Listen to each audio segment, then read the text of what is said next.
국민의힘 비대위원장은 한동훈 장관으로 수렴되는 분위기입니다. 한편 이재명 대표는 김부겸 전 총리를 만나 통합을 강조했는데 이낙연 전 대표에게까지 손을 내밀지 관건입니다.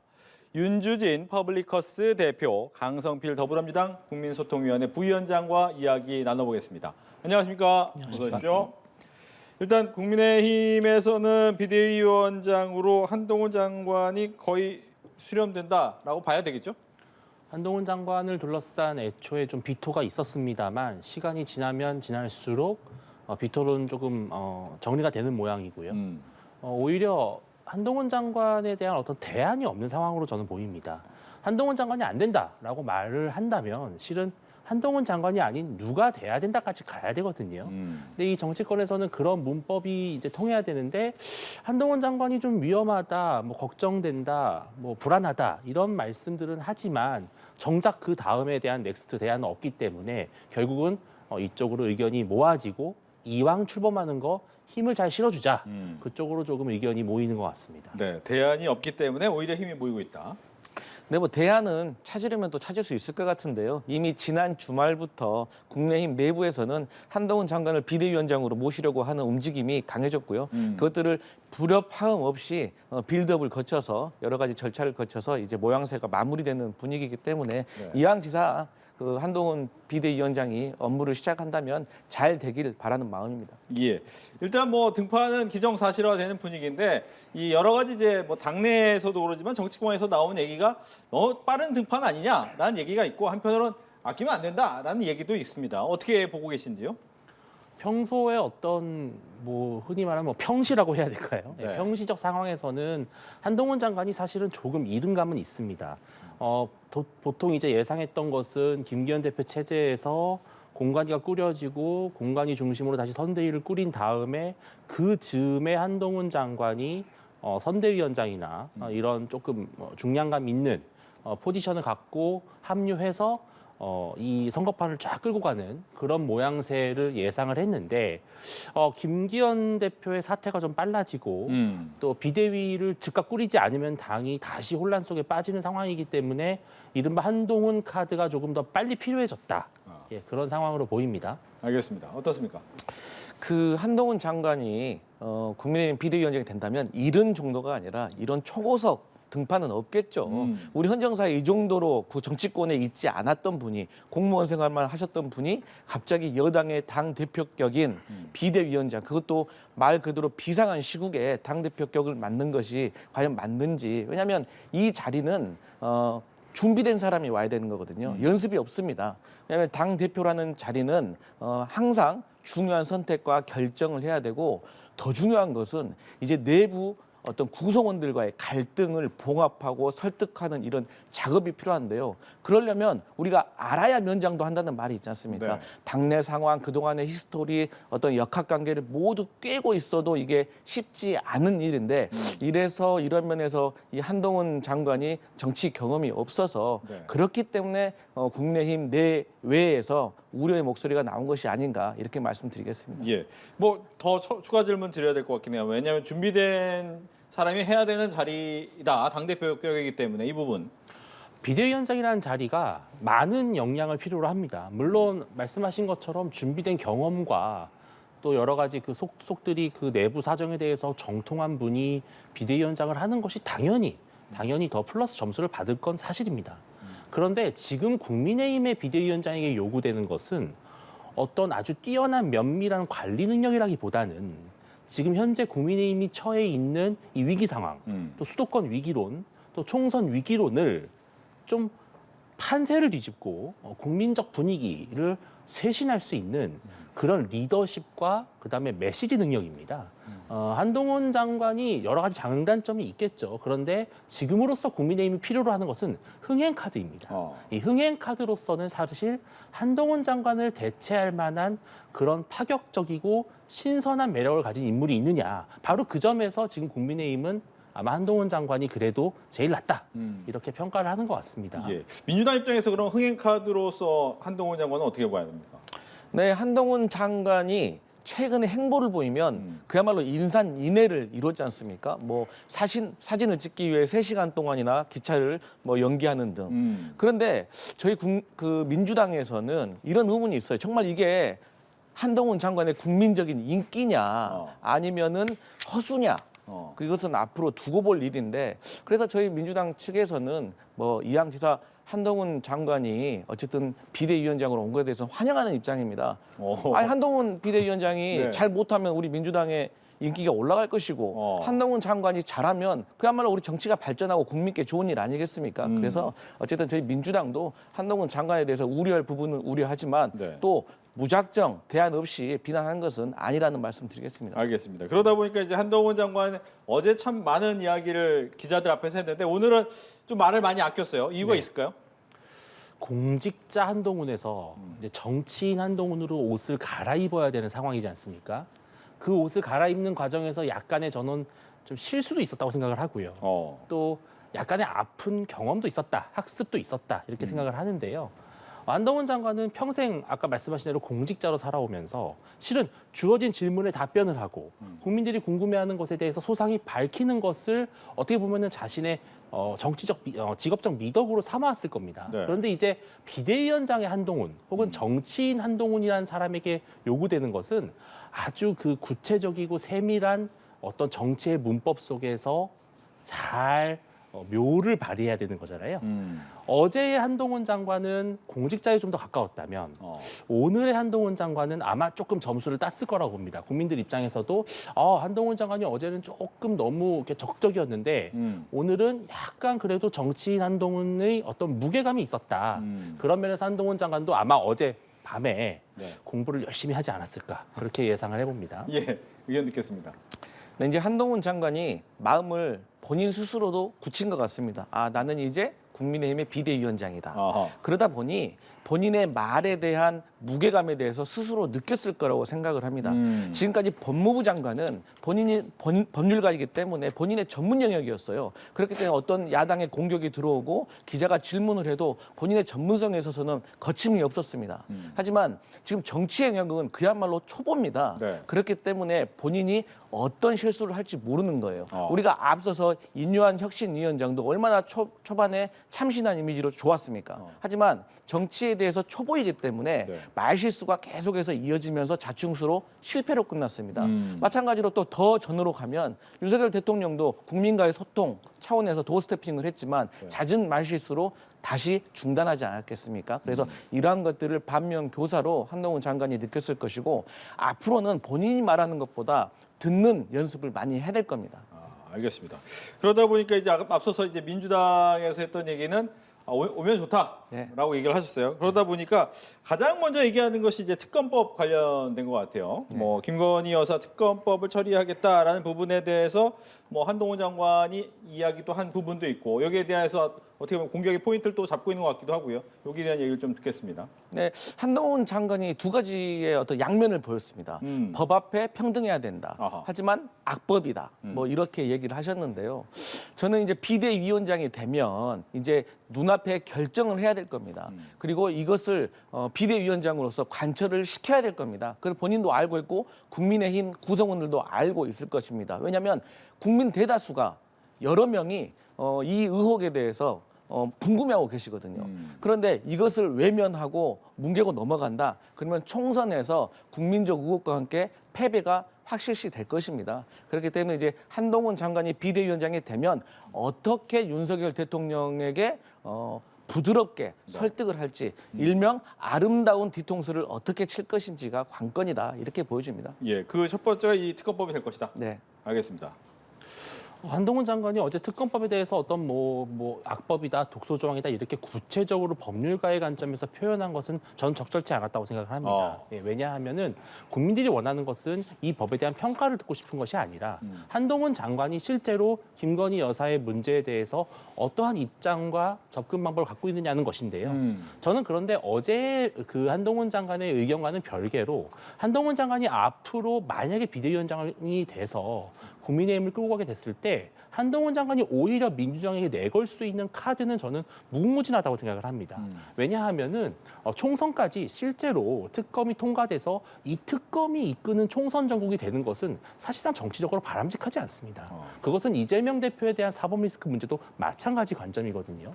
총선은 총선대로 국민의 선택을 받되 총선 이후에 다시 국회가 꾸려지고 다음 국회가 출범이 된 이후에 이 문제를 정말 우리가 한번 들여다보자라고 하는 한동훈 장관의 역제안이 오히려 다음 총선에서 국민들의 판단을 받는 그런 선택지가 될 것이다. 저는 그렇게 예상을 합니다. 예. 그 얘기는 이제 총선 후에 특검법 보자라는 이제 카드를 꺼낼 거다라는 건데 민주당 입장에서는 총선 후 안 된다 이거 아니에요? 맞습니다. 저희 민주당으로서는 그 총선 이후에 특검법을 실행하는 것에 대해서 불가하다는 방침입니다.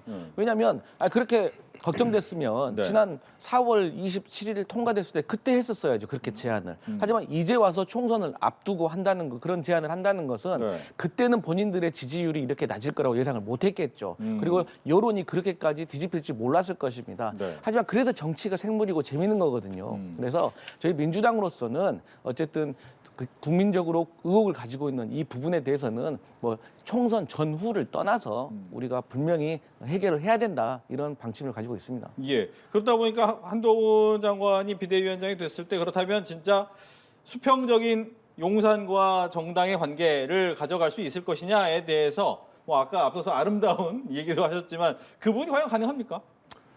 뒤통수를 쳐도 믿음이 없는 사람이 치는 뒤통수는 더 아프게 느껴지지만 이게 좀 공감대가 있고 어느 정도 신뢰 관계가 좀 돈독하면 살짝 좀 뒤통수를 쳐도 맞아줄 수 있는 거 아니겠습니까? 저는 윤석열 대통령이 한동훈 장관이 만약에 비대위원장이 됐을 때 네. 당정의 수평적 관계를 넘어서 저는 화학적 결합의 관계까지 갈 수 있다고 보기 때문에 한동훈 장관이 조금 일탈을 한다든지 아니면 좀 정권에 다소 불편한 스탠스를 보이더라도 네.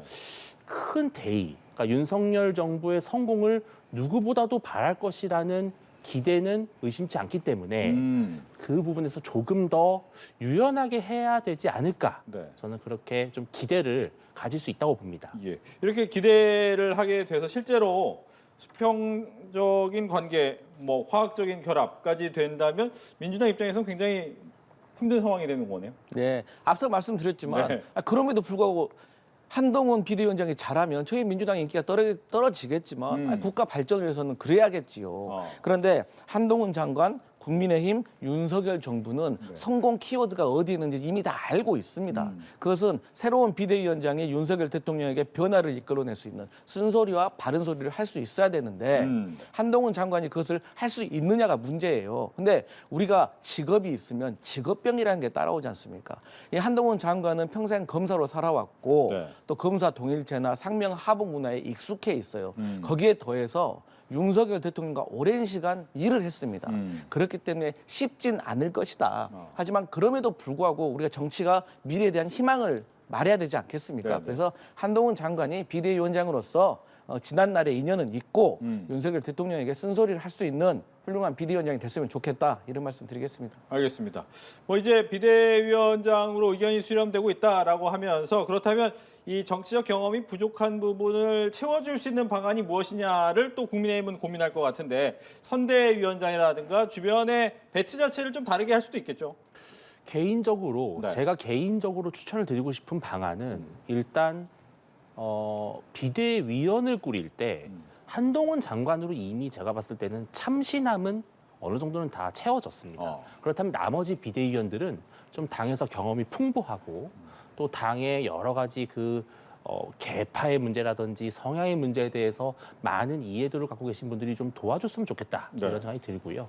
특히 저는 총선을 이끌고 가는 데 있어서 사무총장 역할이 상당히 중요하다고 봅니다. 네, 사무총장과의 유기적 관계가 매우 중요할 것이다 이렇게 보고 선대위는 오히려 선대위는 정말 글쎄요 좀 간판이라고 해야 될까요? 좋은 간판을 만드는 것이기 때문에 저는 선대위에 너무 무게를 두기보다는 그건 뭐 솔직히 좀 약간 좀 자리를 나눠준다는 그런 개념도 있기 때문에 그보다는 조금 더 실무적으로 당을 이끌어가는 의사결정 구조에서 중량급인의 인사들을 많이 좀 대거 포섭하고 한동훈 장관이 많이 들었으면 좋겠다. 그런 좀 말씀을 드리고 싶습니다. 예. 뭐 상대당이지만 이렇게 꾸리게 된다면 조금 더 무섭겠다. 저는 한동훈 장관의 평소의 어떤 성품이나 스타일을 보면 중량감 있는 인사들보다 신선한 젊은 사람으로 채워질 가능성도 매우 높다. 물론 전원을 그렇게 하진 않겠지만 대다수를 채용하지 않을까 그렇게 조심히 예상을 해보는데요. 예.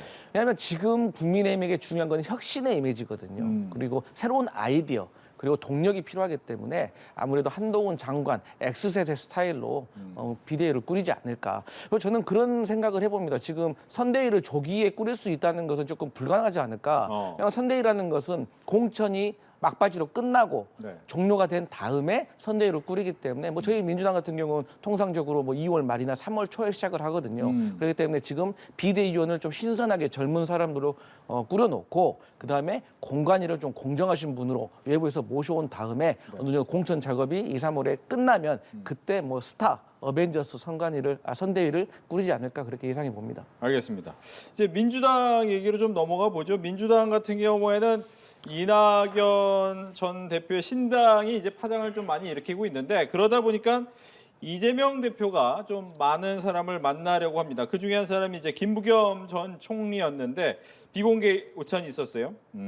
어떻게 보셨습니까? 한번 이번에 민주당부터 얘기 여쭤봐야겠네. 네, 민주당부터. 네. 근데 그 회동 이후에 그 김부겸 전 총리께서 여러 가지를 주문을 하신 것 같아요. 근데 그 중에서 강성, 팬덤 지지층에 대해서는 조금 자제를 시켜야 한다. 당내 화합을 이뤄야 된다. 그리고 당연히 이낙연 대표에 대해서 손을 내밀어야 된다. 뭐 이렇게 해석이 되고 있습니다. 다 오르신 얘기고요. 네. 다만 그 이재명 대표로서 난감한 게 있습니다. 뭔가요? 그동안도 강성 지지층에 대해서는 계속해서 말을 해왔습니다. 자제해달라고. 그런데 이게 말 그대로 강성 지지층이다 보니까 네. 통제가 안 됩니다. 그 통제가 되면 또 그게 강성 지지층이겠습니까? 그리고 그 전에는 또 이재명 대표에게 이낙연 대표를 빨리 만나라. 밖에서 두 총리를 만나는 식으로 압박하지 말아라. 이런 비판들이 있었거든요. 그렇죠.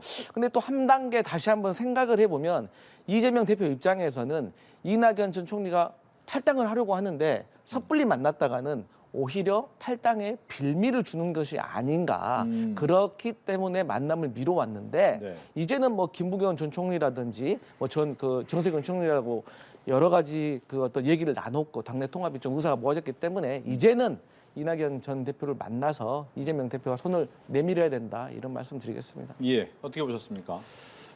이재명 대표의 현재로서는 판정승이다. 저는 이렇게 좀 해석을 하고 싶은데요. 어쨌든 김부겸 대표를 만났고 만남 이후에 나온 여러 메시지와 또 전언들이 상당히 이재명 대표에게는 유리한 해서 방향으로 해석될 여지가 많은 것으로 보입니다. 왜냐하면 김부겸 전 총리가 이재명 대표에게 제안한 것들은요. 실은 좀 교과서적인 말들입니다. 뭐 단합해야 된다, 통합해야 된다, 손을 내밀어 달라 이런 것이고요. 오히려 김부겸 전 총리가 이재명 대표를 만남으로써 한층 이 삼총리의 연대는 상당히 좀 많이 균열이 간 것으로 보이고 김부겸 전 총리 입장에서는 이런 겁니다. 굳이 내가 반명연대의 한 일원으로 낄 이유가 있을 것인가라고 하는 또 정치적 판단이 있겠죠. 오늘 김부겸 전 총리가 보인 것은 내가 오히려 이 당의 단합을 외게하는 어떤 촉매 역할을 할 수 있다. 그런 본인의 어떤 입지를 다졌다는 점에서 이낙연 전 총리가 조금 난감하시겠다. 이런 생각이 좀 듭니다. 예, 말씀하신 것처럼 이 두 분의 만남을 앞서서는 이낙연 전 총리, 전 대표가 이 부분에 대해서 좀 신당은 그렇게 급한 거 아니에요 라는 분위기의 뉘앙스가 있다가 끝나고 나오니까 이거 내가 생각했던 방향은 아닌데? 라는 느낌을 확연히 줬단 말이에요. 그러면 이제 신당으로 바로 가는 겁니까? 참 정치가 이래서 어려운 것 같습니다. 할 것 같다, 안 할 것 같다. 또 할 것 같다, 안 할 것 같다. 그런데 최근에 그 이낙연 그 전 총리가 다시 또 신당에 대해서 포기하는 듯 하다 또 다시 불씨를 살린 이유가 아무래도 민주당에서 최근 있었던 후보자 검증위에서 친명계가 아닌 비명계가 부적격 판정을 받으신 분들이 있었습니다. 꽤 있었죠. 반면에 또 친명계 같은 경우는 흠결이 있는데도 적격 판정을 받았다라고 해서 갈등이 좀 있었거든요. 오늘 어제 새. 그렇기 때문에 이러한 것들을 봉합을 해야 됩니다. 이런 것들이 이낙연 전 총리로 하여금 분당의 빌미를 내어줄 수가 있거든요. 그래서 어차피 이번 주에 아마 이의제기 신청을 받을 것으로 예상이 되고 이의제기를 통해서 뭐 안 되는 분을 대기해주고 뭐 되는 분을 떨어뜨릴 수는 없겠죠. 하지만 다시 한번 제대로 좀 살펴봐서 어떤 분당이나 탈당이나 이런 분열의 조짐을 빨리 해소해야 된다. 이런 말씀 드리겠습니다. 네. 그렇다면 이낙연 전 대표의 신당은 어떻게 보십니까? 이낙연 대표가 신당을 너무 섣불리 빨리 던졌었습니다. 아. 좀 분위기가 너무 확 고조됐다가 갑자기 이재명 대표가 김부겸 전 총리와 만나고 이렇게 좀 뭔가 좀 분위기가 이렇게 좀 완화되는 모습으로 가니까 또 본인도 너무 또 확 또 좀 내렸죠, 네. 톤을. 이제 이낙연 전 총리는 지금 신당을 할 명분보다도 지금 신당을 할까 말까라는 궁금증의 게임으로만 지금 계속 이 구도가 가고 있거든요. 네. 그렇게 해서는 이낙연 전 총리의 그 이 신당의 매력도를 높일 수가 없습니다. 그래서 이낙연 전 대표가 지금 약간 좀 저는 좀 스텝이 꼬였다. 좀 이렇게 말씀을 드리고 네. 연말과 연초에 이제 이재명 대표가 어떤 파격적인 행보를 통해서 민주당의 내용을 수습해 나가느냐에 따라서는 저는 이낙연 전 총리가 슬슬 테러를 좀 더 크게 열지 않을까 저는 그렇게 예상을 합니다. 예. 그렇다면 궁금한 게 앞서서 이제 손을 내밀어야 된다. 이재명 대표가 손을 내밀어야 된다고 하는데 어느 정도까지 내밀어야 이낙연 대표는 신당을 안 합니까? 그거야 뭐 두 분께서 얼마만큼 내용을 조율할지 모르겠지만 어쨌든 이낙연 대표가 공개적으로는 어떤 강성 팬덤 그리고 어떤 이재명 대표의 도덕성 그리고 어떤 투명한 당내 운영 이런 것들을 요구했으니까 이런 부분에 있어서는 룸을 열어줘야 된다고 생각을 합니다. 모든 걸 줄 수 없지만 근데 저는 이낙연 대표도 이재명 대표가 받을 수 있는 제안을 좀 하셨으면 좋겠어요. 그래야지 뭔가 제안이 받아들여지고 성사가 되면서 화합이 되는 건데 받을 수 없는 제안을 해버리면 그것은 분열로 가자는 말밖에 안 되는 거거든요. 네. 그래서 이러한 민감한 얘기는 제가 일전에도 말씀드렸지만 참모들끼리 물밀해서 제대로 세밀하게 조율을 해서 어느 정도 성사가 되면 다시 공개석상에서 두 분이 만나서 해결을 하는 것이 당을 위해서 좋다. 이런 말씀 드리겠습니다. 예. 앞서서 이제 퇴로를 좀 넓게 열었으면 좋겠다라고 하는데 그 퇴로가 당에 남아 있는 부분이 충분히 있을 가능성이 있습니까? 아니면 어쩔 수 없이 신당까지 갑니까? 이낙연 전 총리 입장에서는 어쩔 수 없이 잔류하는 경우는 저는 좀 많지 않을 거라고 봅니다. 뭐 여차하면 신당 이렇게 저는 보는데 다만 이재명 대표가 이낙연 전 대표에게 줄 수 있는 것이 전 두 가지가 있다고 생각을 합니다. 네. 첫 번째는 뭐냐면은 노골적으로 반명, 비명 행보를 가져왔던 민주당 정치인들에게 경선의 기회를 주는 것입니다. 네, 경선의 기회를 줘서 네. 경선에서 이기면 뭐 승복하는 것이고 다만 이재명 대표의 어떤 강한 팬덤과 또 강력한 당원 지지층이 알아서 비명 인사를 비토한다면 그 또한 받아들일 수 있게끔 즉 공정한 경선의 기회를 주는 것. 네. 그리고 두 번째는 이번 총선에서 이낙연 전 총리가 어떠한 상징성 있는 행보를 할 수 있는 기회를 주는 것입니다. 그것이 아주 큰 빅매치 지역구의 출마를 좀 배려한다든지 아니면은 뭐 정말 선대위원장으로서 같이 공동 선대위원장으로서 뛸 수 있게 한다든지 그런 쪽으로 이 두 가지를 만약에 이낙연 전 총리에게 줄 수 있다면 저는 이낙연 전 총리가 그럼에도 불구하고 신당을 창당한다? 그럴 명분도 없고 또 세력 또한 얻기 어려울 것이라고 봅니다. 예. 그럼 여기서 하나만 더 여쭤볼게요. 보면 지금 얘기한 것도 이제 경선이라는 부분이잖아요. 지금 이 비명계가 가장 불안해하는 거 역시도 비명계가 나간 부분에서 적극적인 지지층들이 비토를 하게 되면 이거 못 이기는 거 아니냐, 게임 자체가 안 되는 거 아니냐에 대한 걱정이 제일 많은데 이 방법이 바뀔 수 있습니까? 저는 윤준희 대표께서 말씀하셨듯이 경선은 저는 기본이라고 생각합니다. 경선은 뭐 비명이든 친명이든 당내 인사들끼리 경쟁을 해서 공천은 쟁취하는 거거든요. 그래야지 뭐 친명이라고 해서 공천 주고 비명이라고 해서 공천에서 탈락시켜버리면 그게 혁신 공천이 되겠습니까? 그러면 민주당이 총선에서 망하는 길입니다. 근데 이제 다음 두 번째로는 이낙연 대표한테 어떤 자리를 줄 것인가. 이미 너무나도 큰 인물이기 때문에 그에 걸맞는 자리가 사실상 별로 없습니다. 아니 당대표도 하셨고 총리도 하셨고 하신 분에게 선대위원장 자리는 어떻게 보면 조금 작을 수도 있거든요. 그래서 말씀하신 대로 본인이 어떤 원하시는 격전지, 상징적인 격전지가 있다면 격전지에 출마를 시키는 것도 좋고요. 또 비명계도 어쨌든 공정한 경선을 통해서 승복을 하는 그런 모양새를 반드시 당에서 취할 수 있게 해야 된다. 그런 말씀 드리겠습니다. 알겠습니다. 이런 가운데 문재인 정부에서 대통령 비서실장을 지낸 임종석 전 대통령 비서실장이 이 당내에서 제기된 86 퇴진론과 관련해 반박에 나섰어요. 이 86 퇴진론은 이제 송영길 전 대표의 구속이 되면서 뭐 국민의힘에서 윤리적 몰락 이런 얘기도 하면서 좀 같이 불거진 부분이 있는데 이 부분 좀 얘기 드릴게요. 저는 그 당내에서 이미 운동꽃 586 세대에 대해서 좀 아름다운 퇴장을 하셔라라는 요구가 거셌습니다. 아하. 근데 저는 꼭 반드시 586뿐만이 아니라 최근에 또 우리 소위 말하는 올드보이들이 돌아오고 있지 않습니까? 저는 이런 분들을 통틀어서 무조건 그만하셔라. 퇴장하셔라라고 하는 것은 옳지 않다고 봅니다. 왜냐하면 그들이 가지고 있는 경험과 축적된 능력이 있거든요. 다만 그렇게 명분을 갖기 위해서는 본인의 텃밭이나 본인의 고향으로 가지 마시고 저는 격정지나 험지 가셔서 그동안 본인들이 당과 국가로부터 받은 혜택을 그리고 받은 혜택을 통한 능력을 검증된 능력을 조금 발휘하셔라. 그러면 이런 것들이 조화롭게 누구도 상처받지 않고 해결될 문제다. 저는 이렇게 보고 있습니다. 일단 험지 출마하는 게 맞다. 네. 알겠습니다.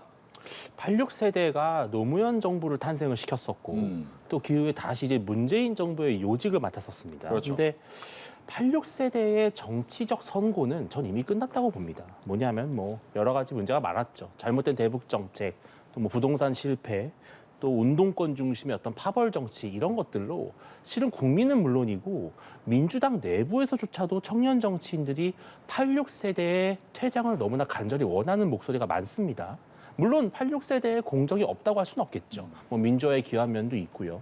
그럼에도 불구하고 86세대가 이제 더 이상 정치에서 전면에 나서는 것은 우리 정치를 다시 예전에 노무현 정부, 문재인 정부로 다시 시계를 거꾸로 돌리는 것이고요. 말씀하신 대로 정말 86세대가 지금도 필요하다면 86세대만의 어떤 새로운 국민들에게 감동을 줄 수 있는 정치를 보여줘야 되는데 지금 86세대 정치는 어떻게 보면은 자신들의 정치적 생존을 위해서 약간의 이재명 대표 흔들기라는 어떤 그런 분위기에 편승하는 것이 아닌가 그런 아쉬움이 있습니다. 네, 뭐 이건 제 생각이지만 이제 한동훈 장관이 70년대이기 때문에 한동훈 장관을 중심으로 하는 70년대와 이 586으로 되는 부분에 대한 또 변화의 모습의 시작이라고 볼 수도 있을까요? 한 장관이 만약에 비대위원장이 되면 네. 바로 86세대 다음 세대를 대표하는 주자, 이제 운동권 문화에서 조금 멀어졌고 뭔가 관료로서 엘리트 관료로서 성장한 성공한 그런 인물이 오히려 더 지금 30대나 중도층에게는 조금 더 친숙하고 더 희망을 줄 수 있는 그런 메시지를 줄 수 있을 거라고 보고요. 네. 지금 86세대가 계속해서 국민들에게 보여주고 있는 행보와 정치들은 지금 현재 중도층과 젊은 층은 조금 공감하기 어렵습니다. 너무 이제 구태하다라는 생각이 좀 들죠. 그렇기 때문에 한동훈 장관이 비대위원장으로 적합하다라고 하는 국민의힘의 당내 여론에는 바로 이러한 86세대와의 대립각을 염두에 둔 것도 작용했다고 저는 보고 있습니다. 예, 민주당 입장에서는 보면 이번에 불출마 얘기 많이 한 분들이 초선 분들이 많고 어떻게 보면 이제 말한 70년대생들이 꽤 많이 포함되어 있단 말이죠. 그리고 전문가라고 생각되는 분들도 많고 이분들이 일단 안 나오겠다고 하니까 이분은 이런 건 어떻게 해야 됩니까? 민주당 내에서는. 참 그 이탄희 의원 같은 경우는 참 젊고 유능한 분인데 정치를 그만두겠다고 하셔서 매우 안타까운 마음입니다. 하지만 저는 민주당에서 이러한 문제들을 고질적인 문제들을 시스템적으로 좀 해결해 나가고 당내에서 좀 이렇게 키워나가는 어떤 시스템이 필요하다고 생각을 합니다. 그런데 이제 그 중진들 그리고 좀 다선들에게 70대생들에게 좀 자리를 물러나게 해라라고만 하는 것은 네. 저는 맞지 않고 오히려 저는 이분들이 불출마하는 것도 좋지만 어쨌든 공천 과정에서 탈락할 수도 있는 거 아니겠습니까? 경쟁에서. 그러면 그들이 이의를 달지 않고 물러서는 것도 저는 일종의 불출마라고 생각을 하는 거거든요. 그리고 저는 그 이번에 앞으로도 나올 문제지만 예산안을 처리하면서 네. 저는 우리 민주당에서 숨은 그 자산을 발견했다고 봅니다. 뭐 홍익표 그 원내대표도 조용한 리더십으로 이번에 예산안에서 모든 것을 민주당이 바라는 바를 많이 쟁취해냈고 네. 또 뭐 요즘 유행하는 드라마의 주인공처럼 뭐 아산백호라고 불리는 우리 강훈식 의원도 예결위 간사로서 역할을 잘 했거든요. 그래서 작년도보다 이번 예산 합의를 예상보다 3일이나 빨리 더 해결을 했습니다. 네. 그래서 이런 민주당 내 자산들이 젊으신 분들이 있기 때문에 이런 분들에도 기회를 주고 그래서 길러내는 것이 좋다. 무조건 밖에서 영입하는 것만이 능사는 아니다. 이런 말씀 드리겠습니다. 예. 뭐 말씀하신 예산 얘기도 함께 해볼게요. 이제 오늘 합의가 돼서 이제 내일 처리하겠다라는 건데 처리는 잘 됩니까? 아니면 상특검 때문에 또 발목이 잡힙니까? 어떻습니까? 예산안이 이제 뭐 이미 시트 작업이 들어갔죠. 네. 내일 오전에 처리하지 않으면 이제 더 이상 뭐 돌아올 수 없는 이제 강 건넌 겁니다. 예, 그렇기 때문에 예산안은 그리고 또 어떻게 보면 여야가 각각 자신들이 반드시 지켜야 되는 원칙과 철학은 어느 정도는 지켰다. 그래서 저는 좀 서로에게 윈윈이었다고 생각을 합니다. 일단은 윤석열 정부는 채무를 늘리지 않는 네. 어떤 그 긴축 기조에 대해서 큰 틀의 방향을 지켰고요. 이 민주당 같은 경우는 윤석열 정부 이번 예산안에서 문제가 있다고 판단한 부분에 대해서 증액 또는 감액을 했고 또 새만금 같은 경우에 이제 조금 예산을 더 늘려서 민주당도 얻을 건 얻었고 또 국민의힘 입장에서도 윤석열 정부의 가장 큰 줄기는 지켰다. 저는 이렇게 평가할 수 있을 겁니다. 예. 쌍특검. 네, 이제 저희 민주당으로서는 이미 특검에 대해서는 어떻게 우리가 진행할 것이라고 부족하지 않을 만큼 말씀을 드렸습니다. 그리고 어느 정도 국민들에게 지지를 받고 있다고 생각을 합니다. 그렇기 때문에 저는 그 국민의힘도 이번 기회에 본인들의 말처럼 아니 문재인 정부에서 탈탈 털었는데 문제 없다고 하지 않습니까? 그렇기 때문에 이번 기회에 제대로 같이 협력을 해서 문제를 털 건 털고 해결을 해서 좀 협치해 나가는 모습을 내년에는 국민들께 보여줬으면 좋겠다 이런 말씀 드리겠습니다. 네, 이렇게 해서 정치권 이슈에 대해서 두 분과 함께 이야기 나눠봤습니다. 오늘 얘기 잘 들었습니다. 고맙습니다. 감사합니다.